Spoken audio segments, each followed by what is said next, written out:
Welcome once again. This is a demo video number 2. In this video, I will take a question from the 2019 mains. So, I am taking the very first question, which is a 10 marks question, and it should be written within 150 words.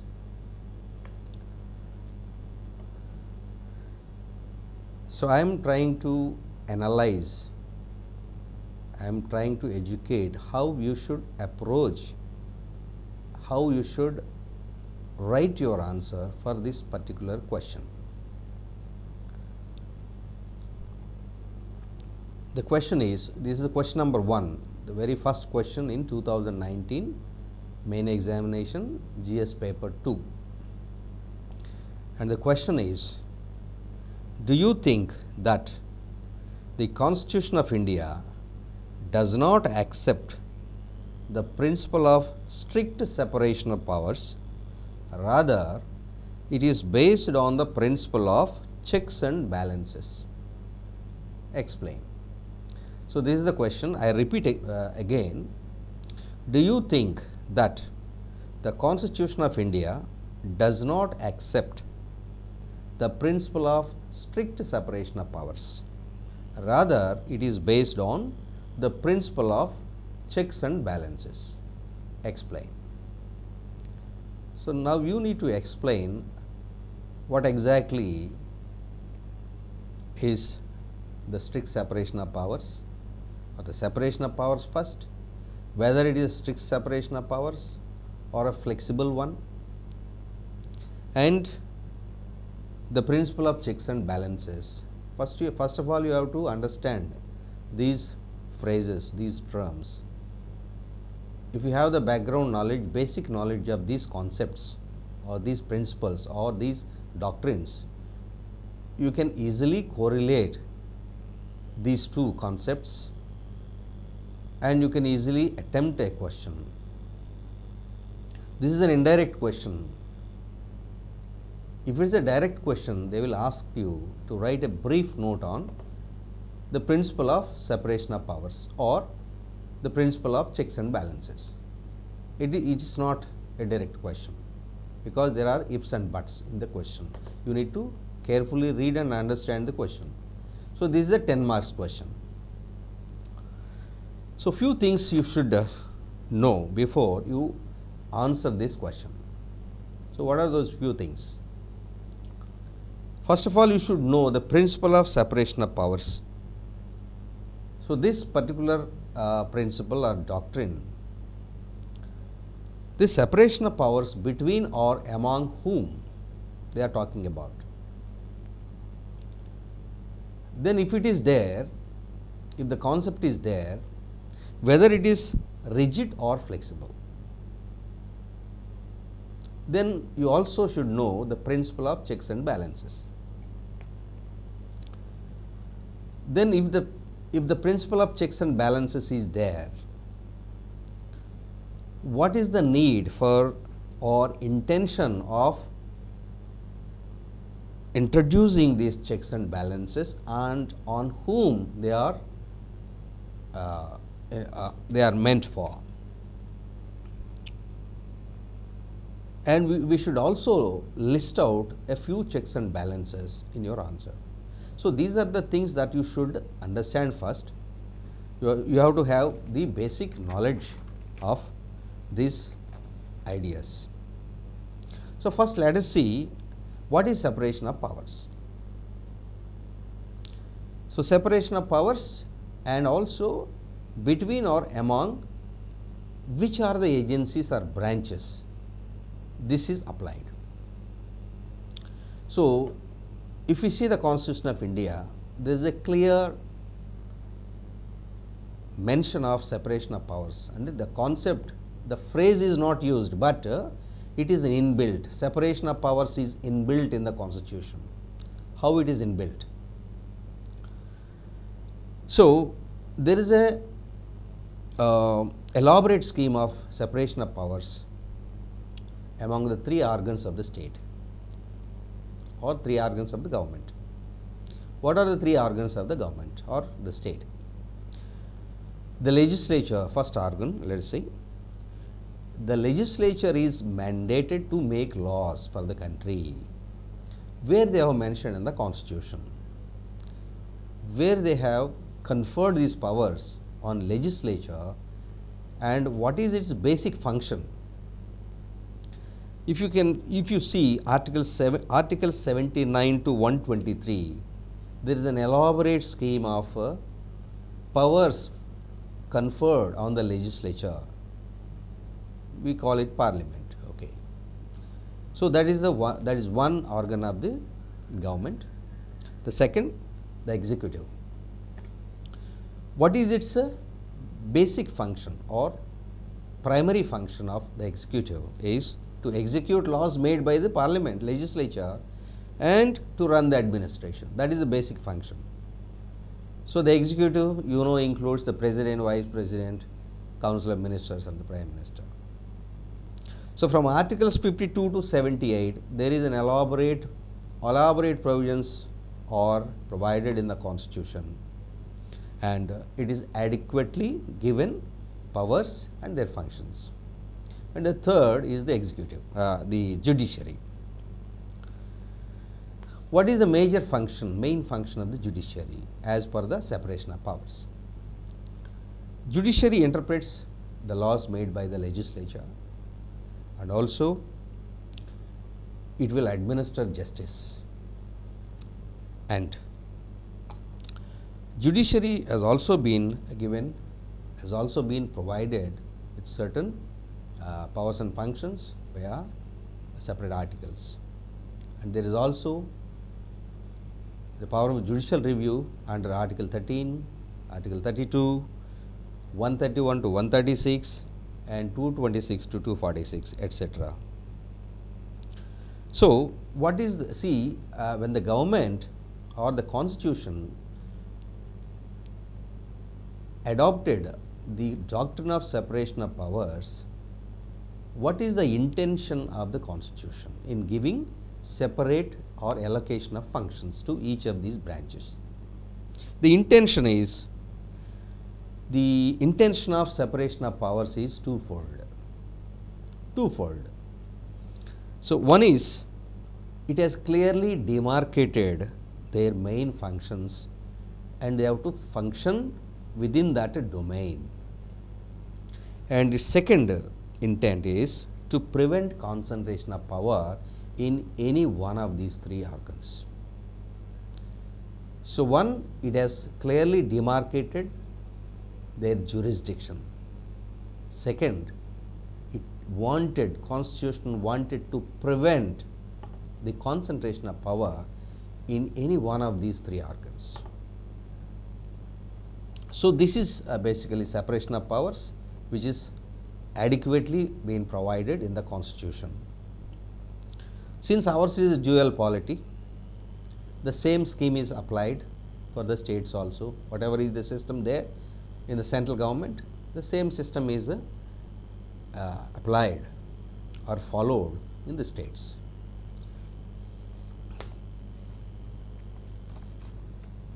And let us see now, since we have seen the concept or the principle of separation of powers, now we will see the principle of checks and balances. So in our parliamentary democracy, in our system, there is a remarkable overlap in the functions of the legislature and the executive. You can clearly see there is a remarkable overlap in their functions, especially the legislature and the executive. And also in the appointment of other constitutional bodies, the involvement of legislature, also the executive is clearly seen.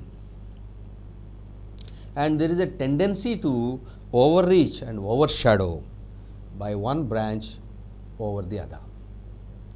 So it's not only remarkable overlap in their functions, but also there is a tendency by the legislature or the executive to influence or to overshadow the other branch. That is also there in our system. So, when there is this kind of overreach, overshadowing tendency, overlap of functions, naturally there is a scope for friction between two, either the legislature or the executive. Between two organs of the government, there is a possibility for friction, and we have seen many number of occasions this friction has taken place not only between the legislature and executive, but also the judiciary. So, that is why the role of checks and balances is very important, and the constitution framers have recognized the fact that the checks and balances are necessary for the smooth functioning of the government.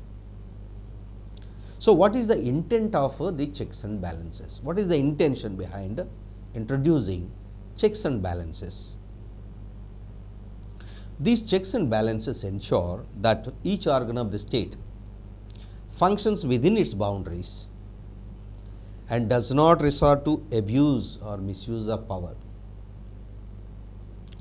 So, the very intention is to ensure smooth functioning, number one, and these checks and balances ensure that these organs of the state function within their given boundaries, within their domain, and does not resort to abuse or misuse of power. So, hence we can call these checks and balances as reasonable limitations on the exercise of power by the organs of the state. And these checks and balances also help minimize the friction in governance. Okay. So, checks and balances also intended to prevent misuse of power by one branch of the government over the other branches. So, in the light of the above knowledge that we have gained from the separation of powers and also on the checks and balances, we can say that the Constitution of India does not accept the principle of strict separation. Although the Constitution has demarcated boundaries, allocated functions separately for each of the organs, but it does not accept the principle of strict separation of powers, because we have seen there is a remarkable overlap, especially in the functions of the legislature and the executive. So, it is not a strict separation of powers, but it is based on the principle of checks and balances. These are necessary for the smooth functioning of the various branches of the government. And also, apart from this, there is an element which is not seen overtly by the administration. There is an element of fusion of power in the Indian context. What is this fusion of power? We are calling it separation of powers. Yes, it is true, but there is an element of fusion of power. What is this fusion of power? Fusion of powers is a feature of parliamentary democracy or parliamentary form of governments, where the legislature and the executive branches of the government are intermingled and the judiciary is independent. So, the fusion of power in parliamentary democratic form of governments, the legislature and the executive branches of the government are intermingled. We will see how they are intermingled. We will see some examples.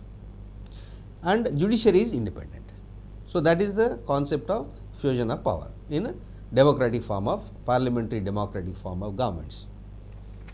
Okay. So, let us see few examples of this concept of fusion of power in India.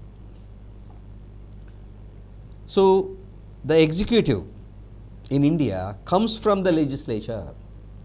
So, we have said executive is given different powers, legislature is given separate powers through the concept of separation of powers.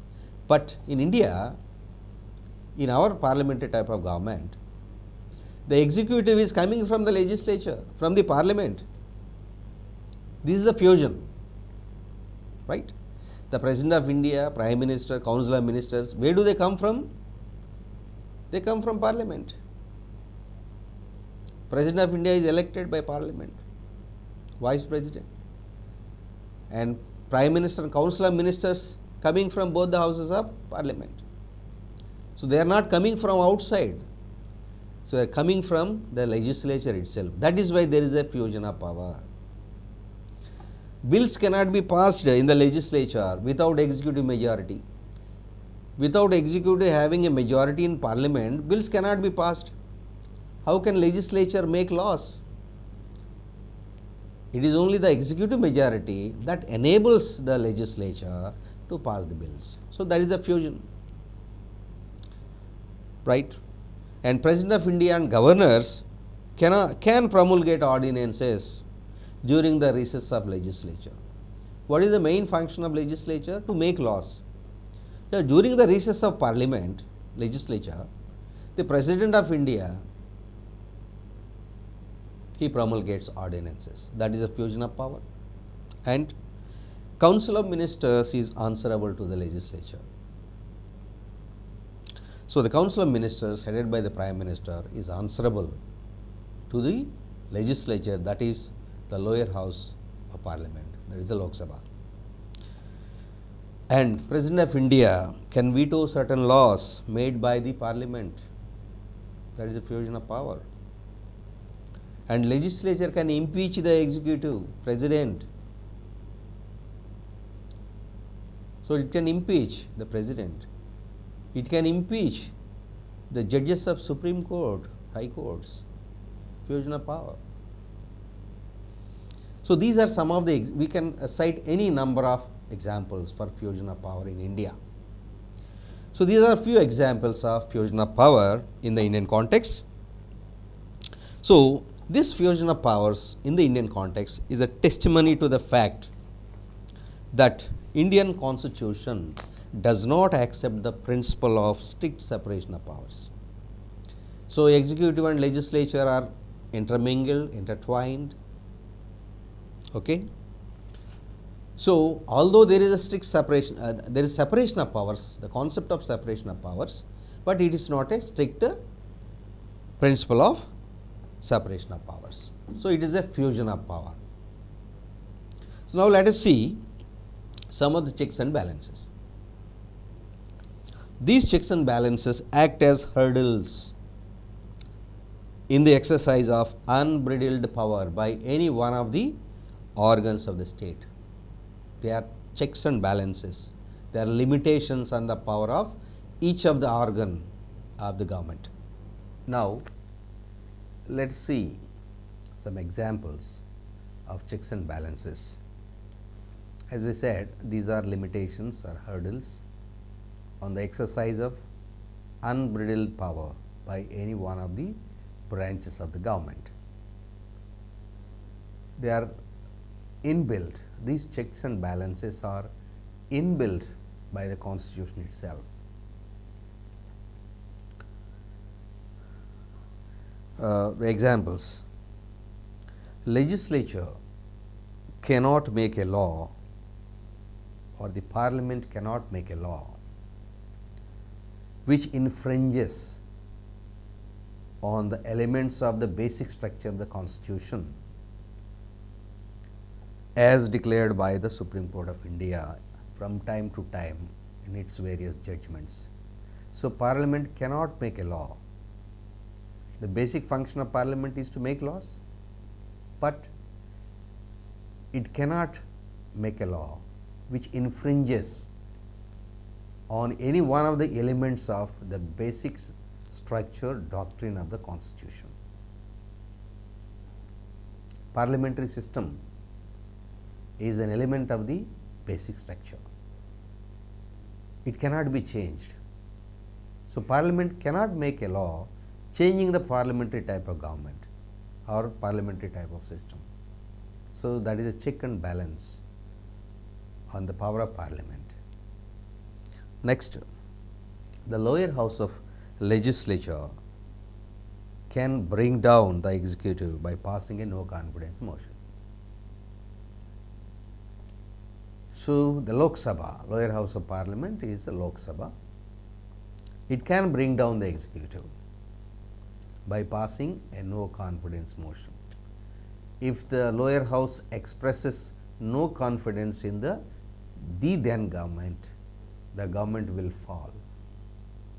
So, that is a check on the power of the executive, check by the legislature over the power of executive. That is an example. And in the same way, the executive can recommend for dissolution of the lower house, Lok Sabha, before completion of its term. Lok Sabha can be dissolved on the recommendation of the Council of Ministers. So, this is a check on the legislature by the executive. This is an example. And under the power of judicial review, under Article 13, 32 and various other provisions, the Supreme Court can declare laws made by the legislature, parliament, or acts or orders of the executive government as void, illegal, when such laws or acts of the government violate the constitutional provisions or fundamental rights. This is a power given to the judiciary. This is a check on the power of both the legislature and also the executive. Then appointments to various constitutional bodies like the Chief Election Commissioner, Chairman and members of the UPSC, Comptroller and Auditor General CAG, and such constitutional bodies. Appointments are done by the executive, but they cannot be removed by the executive, but only by the parliament. This is a check on the power of the executive.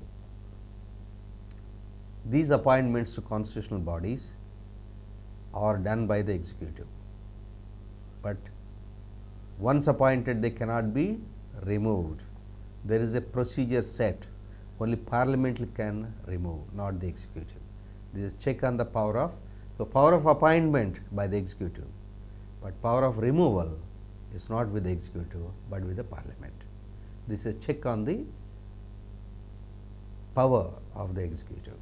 So, executive cannot exercise its own power arbitrarily.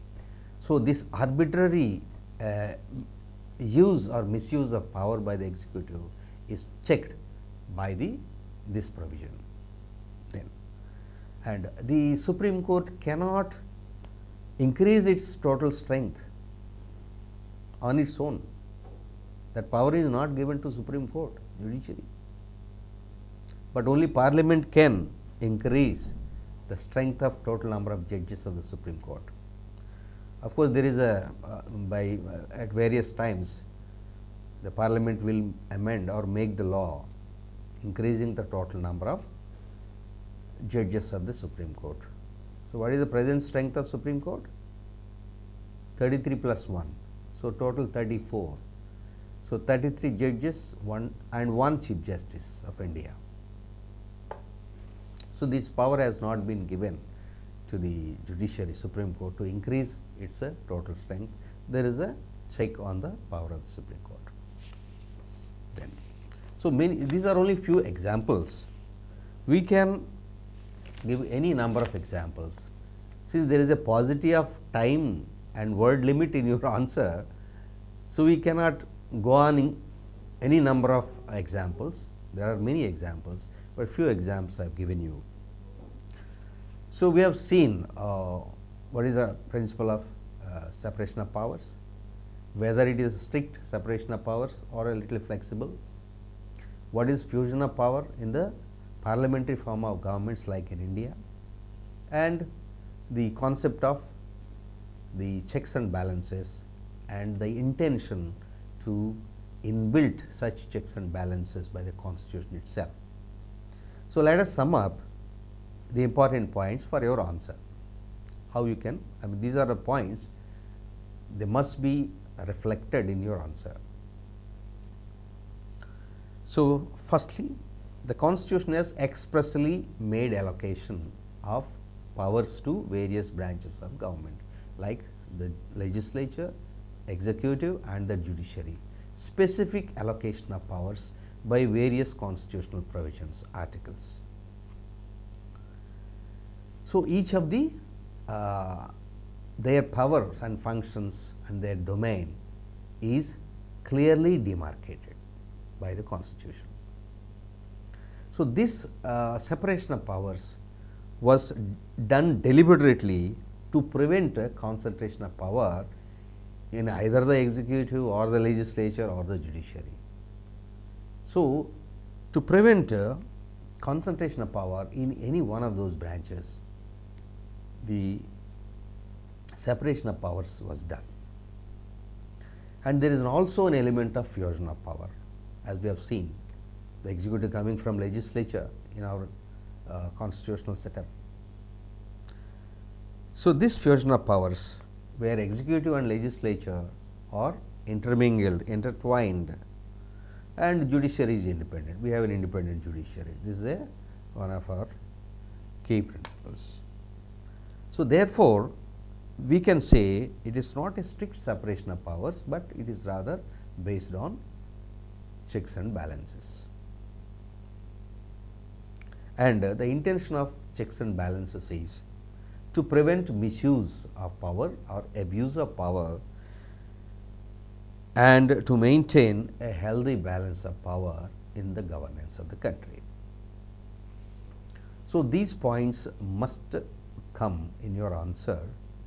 How you write your answer, what is your intro, what is the body, what is the conclusion, concluding remarks, you should frame in such a way that your answer impresses the examiner. Unless you impress the examiner with all these important elements which should constitute your answer, you will not get more marks. It is a 10 marks question, and you must write, you must include all these points and quote articles wherever necessary. At least separation of powers, you can quote largely the articles, the provisions of articles for legislature, for executive and judiciary, that should be sufficient. You need not quote articles, go on quoting articles, because your answer will be 250 words. Okay, you should limit your answer to 150 words. So, finally, how can you write an exceptional answer in this case? What all those things you should keep in mind before writing a very good answer. So, you have to read the question carefully and find out whether it is a direct question or indirect question. And you should keep in mind the word limit and understand the question properly. Separate the key words or phrases and try to correlate various parts of the question. And you should have the conceptual clarity, you should have the basic knowledge about this particular topic, question, and frame the answer in mind first. Ponder over some time. Once you read the question, try to understand, think about the answer in your mind, frame it in the mind. That is very important. And write simple and short sentences, yet grammatically correct sentences. It is very, very important. And be clear in expression. Do not write any vague answers. And be original and be objective in your concluding remarks. Do not write whatever you think. Generally, no negative conclusions. Be objective in your conclusions. Be original in your language. So, now after having listened to the video lesson, try to answer in 150 words. Try to answer the same question in your own words, keeping in mind all the knowledge you have gained now out of the lesson, try to answer and upload your answer scripts on the Blessings IAS app. Download the app from Google Play Store. You will find in the video section, listen to the video. Again, you upload your answer scripts. I will objectively correct and guide you properly how to write a better answer. Let us see, it's an exercise for you. Before we go to the next videos will be course videos, 80 course videos will be releasing, and they are available on the YouTube channel, our YouTube channel, and also Blessings IAS app. So, download the app. We have done one video yesterday on the general nature of the paper, GS2 paper, and today we have answered one question from the previous 2019 mains paper, the very first question. Write your answer, upload it. I will evaluate and resend the script, answer script again to you, so that you will understand how better you can write answer. So, the course videos, video lessons will roll out from 1st August, and this will continue till the end of December, and after that you have 1 week's time to write your main exam. So, you can buy one video at a time,